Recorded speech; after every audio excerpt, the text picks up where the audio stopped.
Hello and welcome to New Frontiers on CCTV International. I'm Ji Xiaojun in Beijing, and in today's program, we are continuing with our major series about Chinese Kung Fu. Back in the 1970s, an actor named Li Xiaolong became a household name in China and around the world. You probably know him better as Bruce Lee. It was, of course, his Kung Fu movies that made him famous. But he did a great deal more to promote martial arts. For one thing, he developed a brand new system of martial arts called Jeet Kune Do. On top of that, he also set up a Kung Fu club in the city of Seattle. All in all, Bruce Lee can be credited with attracting worldwide attention to Chinese Kung Fu. And bear in mind, before he came along, the term Kung Fu wasn't even found in the average English dictionary. As for Jeet Kune Do, it was actually based on Yong Chun boxing, a major school of Nanquan or Southern-style boxing. Nanquan is a general term for the various martial arts schools popular in areas south of the Yangtze River.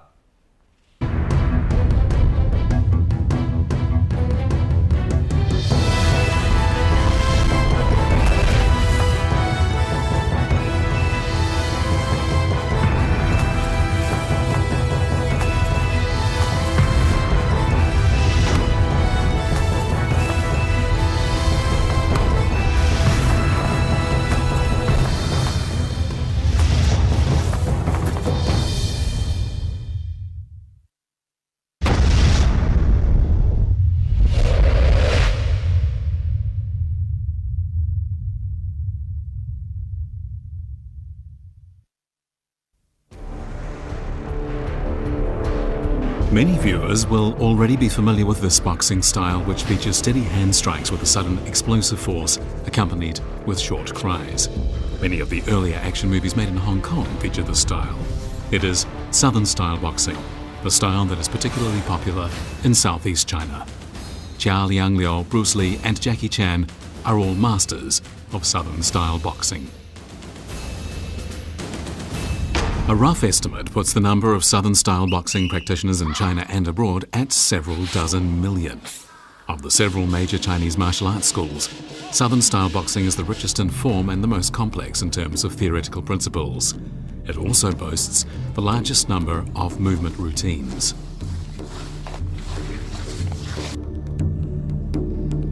Very few people know anything about the origins and early days of Southern-style boxing. It is quite different, for example, from the Shaolin school, which has a clearly established line of inheritance. The Wudang and Emei schools, meanwhile, have accomplished Buddhist or Taoist Kung Fu masters who can brag about their great teachers in the temples. Southern-style boxing has none. The names and feats of the early Southern-style boxing masters are unknown even today. This fact naturally leads us to ask a number of questions. When did Southern-style boxing emerge? How did it develop its unique characteristics? And how did it evolve through its long history to the form we see today? Come with us now into the mysterious world of Southern-style boxing.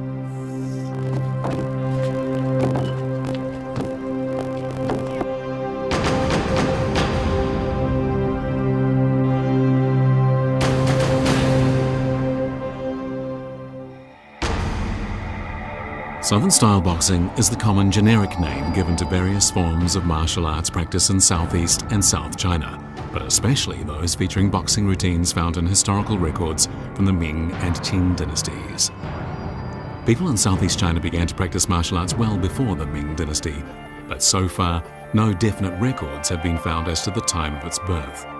According to history books, martial arts prospered in Southeast China for the first time during the Southern Song dynasty almost 900 years ago.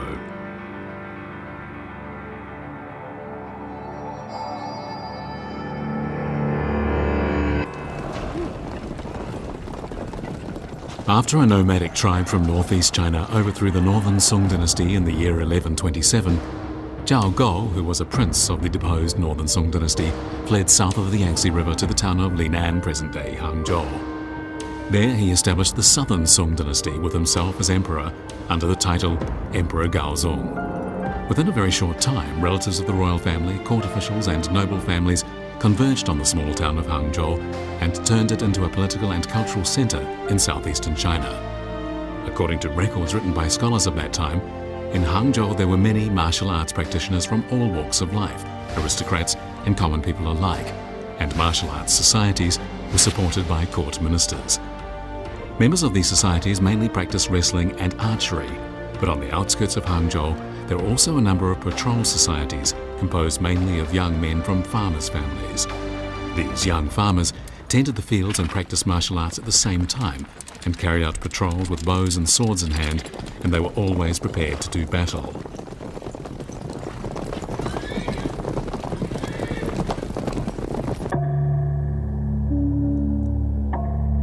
Soldiers from North China brought with them to Southeast China their martial arts skills, and they would have a great influence on Southern-style boxing.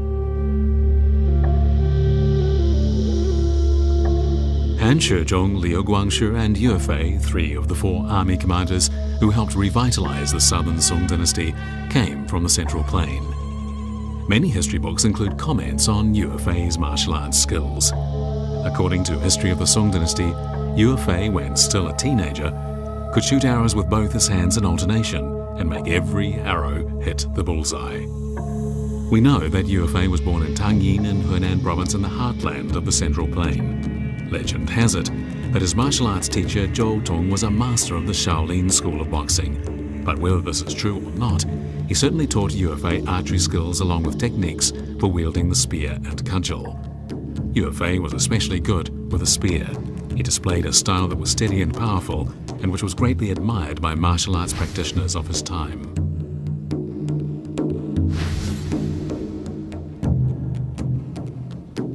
During the Ming and Qing dynasties, Yue Fei's spear technique became very popular in what are known today as areas south of the Yangtze River, and it is said Yue Fei's skills were passed down by descendants of soldiers under his command who were stationed there.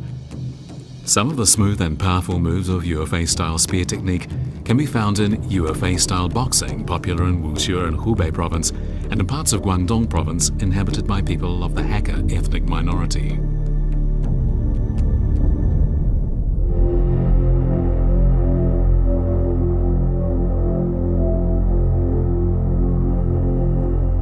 In Linan, the capital of the Southern Song dynasty, martial arts thrived, mostly because of the invasion of the Central Plain by tribes of the nomadic Jin people.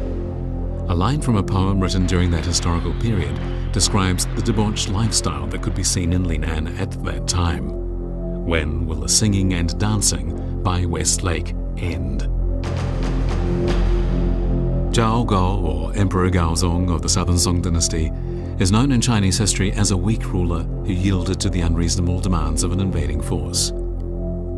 Very few people know he harbored a great desire to avenge the disgrace brought to his nation and restore to it the territory he had lost. In point of fact, the emperor was a martial arts master. Historical records reveal that Zhao Gao was a fine archer who could draw a 55-kilogram bow, and he could shoot well from on horseback. His martial arts skills were such that he easily fulfilled the army requirements of the Song dynasty to serve in the imperial guard. Zhao Gao organized a wrestling battalion that was stationed in his palace. This special battalion had more than 100 members, all selected from among the country's top wrestlers. Every 3 years, the emperor would hold a competition, and those who came out best were appointed officers of army units. In effect, the emperor was promoting martial arts, and as a result, during the Southern Song dynasty, martial arts went through a period of rapid development. There are distinct variations in the geography between China's north and south as defined by the Yangtze River. These variations are reflected in the way people live and also in their martial arts. Chuan or boat boxing, for example, is a typical southern-style martial art. As the name suggests, it developed in the fishing communities of southern China.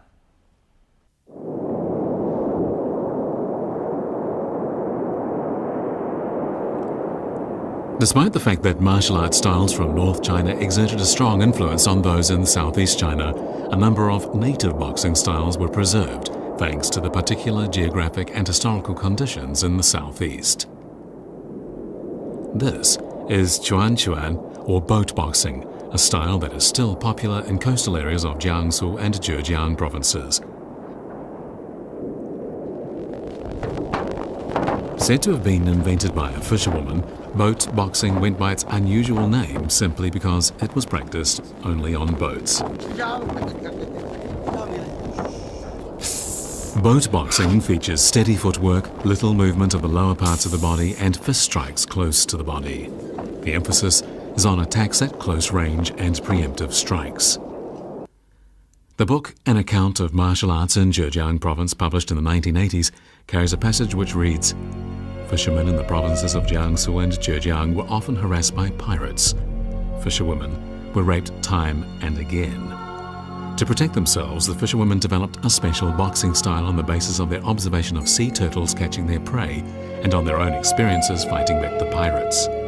The new boxing style was very suited to the limited amount of space on a boat."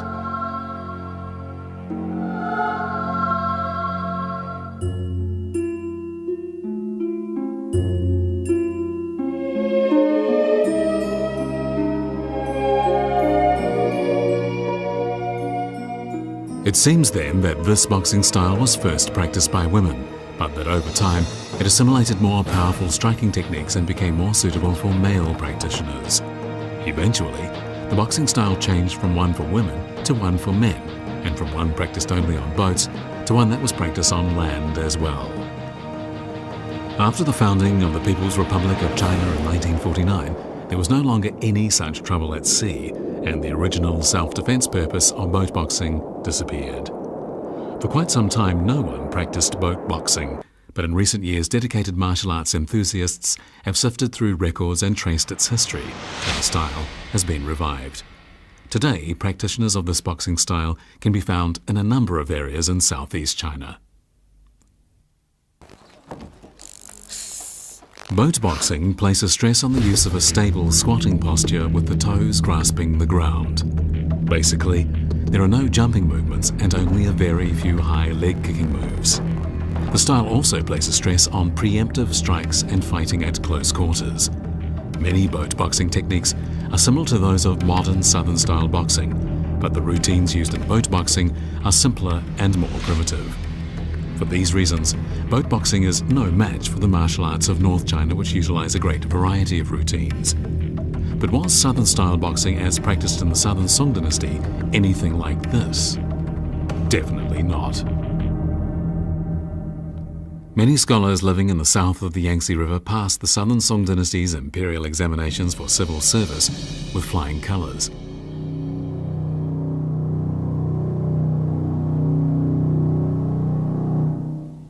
Around the year 1156, Emperor Gaozong of the Song dynasty resumed the imperial martial arts examination for those wishing to take up army service, and he set up a martial arts school in Lin'an for the training of army officers. He gave his new martial arts school the same status as the esteemed Imperial Academy, thus guaranteeing that those who passed the martial arts examination would enjoy great prestige. In a very short time, Lin'an became the center for martial arts practitioners, but to everyone's surprise, martial arts practitioners from North China did not show any great advantage in the imperial martial arts examinations. It was martial arts practitioners from a little backward area south of the Yangtze River, known as Wenzhou, that made a name for themselves.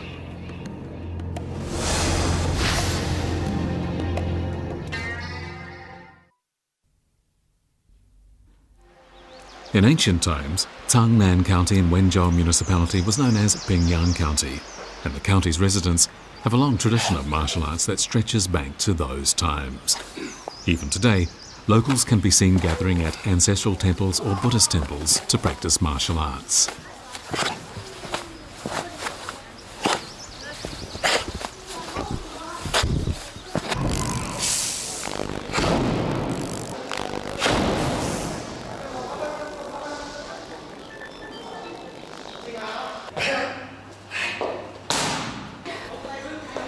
Even now, a hot topic of conversation among the locals is the list of candidates from Tangnan County who were successful in the imperial martial arts examinations during the Southern Song dynasty 900 years ago. 南宋总共经历了148年的历史，在这里苍南境内，也就是老平阳，出现了14个武状元，而其绝大部分的武状元就是在今天的苍南范围境内。这个不仅出了14个武状元，而且出了5个板眼、6个烫花、124个五进士，这样出现了全国少见的这个五进士扎堆的现象，也就是成了五进士之乡、五状元扎堆的这种现象，在全国好多地方是非常罕见的。But what was Southern-style boxing really like during the Southern Song dynasty? Unfortunately, no boxing manuals from that time have made it down to the present day, but some of the boxing routines popular in Tangnan County retain some of the moves. Local practitioners execute these moves according to a particular principle, and the routines have been passed down from one generation to another orally from the time of the Southern Song dynasty 900 years ago. 在开始练的时候，我们开厅门就是把厅幕打开，也可以说眼睛瞪起来，把这个睫毛展开，是雕鹰也，引如老鹰似雾，这显出威武。下地格就是木鱼嘴，那和尚敲的木鱼嘴，舌尖往上点，吞咽超度起丹田，把自己丹田往上一翻，就上压下提，身如铁桶。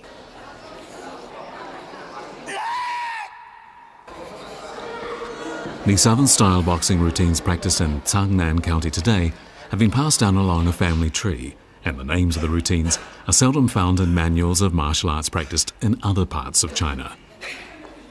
In ancient times, the area that makes up present-day Tangnan County was cut off from the outside world. And this is the reason why so many primitive martial arts forms have been so well preserved here. From them, we can learn something about the way Southern-style boxing was practiced in much earlier times. Along with Tangnan County, known as the home of martial arts masters, the city of Lin'an, which once served as the capital of the Southern Song dynasty and is now the city of Hangzhou, and the town of Yongtai in Fuzhou, have produced many superb martial arts practitioners. The 1,000-year-old tradition of martial arts seen in these places testifies to the great vitality of Southern-style boxing as it developed in the Southern Song dynasty.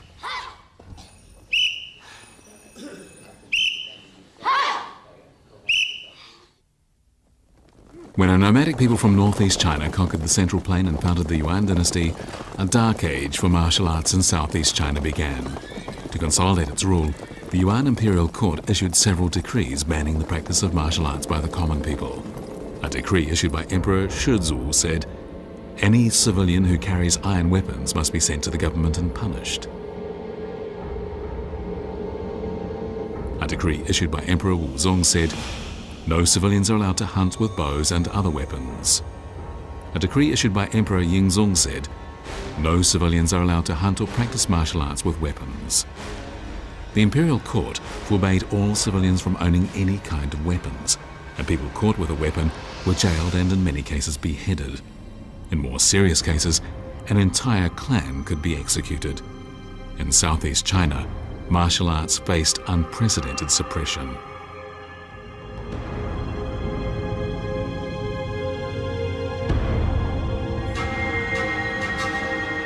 This situation remained unchanged during the dynasty that replaced the Yuan dynasty, the Ming dynasty.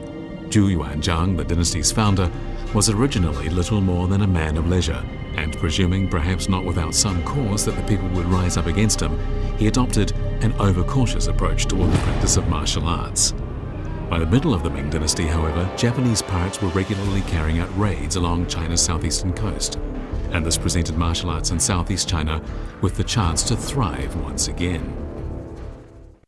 By the mid-Ming dynasty, Japanese pirates were carrying out regular raids along China's southeast coast. The man who eventually succeeded in dealing with the problem was a general by the name of Qi Jiguang. Well, his success has a lot to do with martial arts, which were flourishing in southeast China at the time. During the reign of Emperor Jiajing of the Ming dynasty, the raids by the Japanese pirates on China's southeastern coast had become particularly fierce.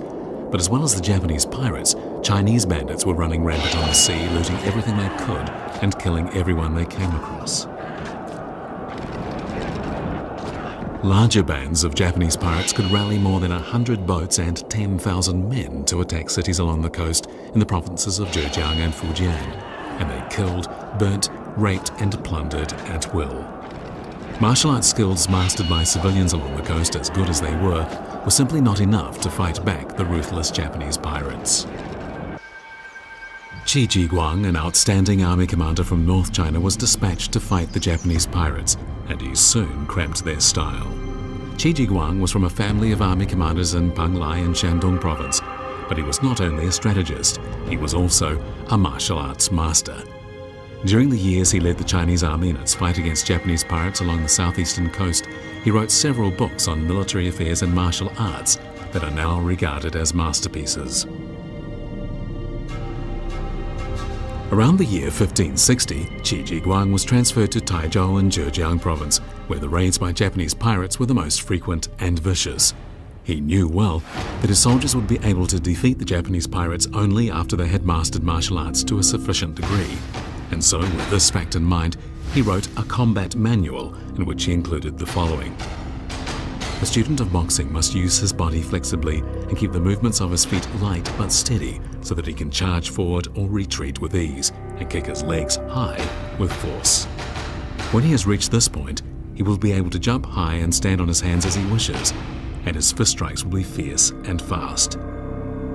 Qi Jiguang came up with the tactics for his manual with the fighting style of the Japanese pirates in mind, namely that the Japanese kept jumping while striking. Although Qi Jiguang came from the north, he went to considerable lengths to assimilate the best points of martial arts as practiced in the south. In a book on boxing technique, the name Liu Enji, an army commander from Taizhou, is mentioned twice. Liu came first in an imperial martial arts examination for army service and was known as a master of Liu family boxing, a boxing style which stressed a combination of attack and defense that has been passed down in the Liu family for generations. The principle of using continuous and fast strikes was adopted by Qi Jiguang as the key point of his long boxing with 32 set patterns. In preparing this work, Qi drew diagrams of the moves he selected, added rhymes that explained them, and presented the result to his soldiers to use as a practice manual. He said, "All martial arts practitioners must first learn fist positions before they can handle weapons such as the sword, spear, and cudgel well." Soldiers under the command of Qi Jiguang, who were later demobilized, took the long boxing Qi had developed to areas along the southeast coast. Even today, the southern-style boxing practiced in Taizhou retains some of the features of Qi's long boxing.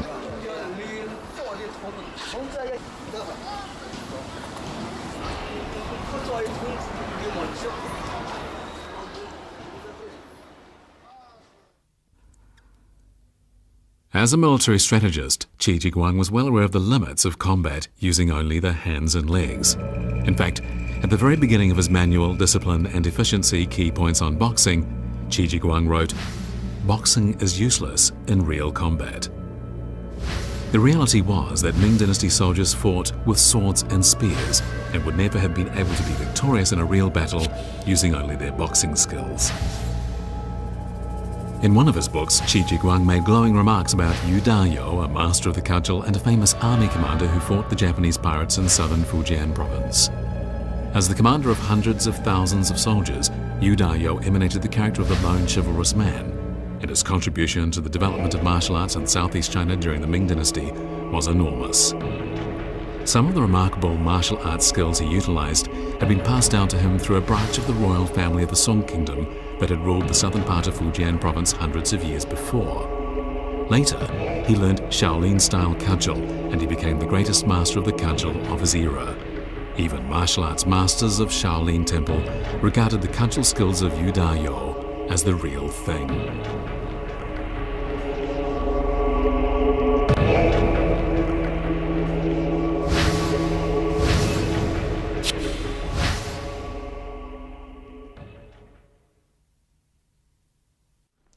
The key to lasting success as far as a martial arts school is concerned is its openness. In other words, its willingness to absorb the finest skills from other schools.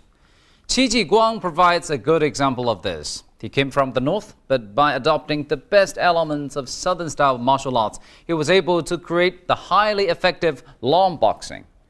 On the other hand, there was Yu Dayou, a martial art master from the south. He developed a school of martial arts that incorporated the cudgel techniques made famous at Shaolin in the north. Well, you'll hear more about Yu Dayou in our next program. And thank you for staying with us on today's New Frontiers. Tune in again next time for more about Southern-style boxing. I'm Ji Xiaojun from CCTV International. Goodbye.